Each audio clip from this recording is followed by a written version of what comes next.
औज़ुबिल्लाहि मिनश्शैतानिर्रजीम बिस्मिल्लाहिर्रहमानिर्रहीम अल्लाहुम्मा सल्लि अला मुहम्मद व आले मुहम्मद। मोमिन किराम, माह मुबारक के शाबान के रोज़े की बहुत ज़्यादा फजीलत अहादीस में बयान हुई है। रवायत में है कि रावी बयान करता है कि एक दिन मैं इमाम जाफ़र सादिक अलैहिस्सलातु वस्सलाम की खिदमत में हाजिर था कि इतने में इमाम सादिक आले मोहम्मद अलैहिस्सलातु वस्सलाम ने फरमाया कि माह शाबानुल मुअज़्ज़म के रोज़े की बहुत ज़्यादा फजीलत है।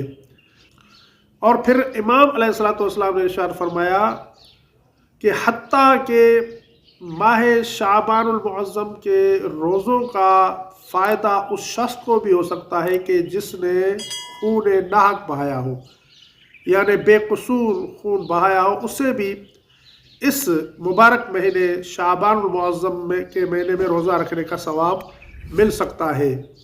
और मौला ने फरमाया कि वो बख्शा जा सकता है, उसकी बख्शिश हो सकती है। इसलिए इस मुबारक महीने शाबानुल मुअज़्ज़म के महीने में रोज़ों से गाफिल न रहें और ज़्यादा से ज़्यादा रोज़े रखें और कुर्बे खुदा हासिल करें।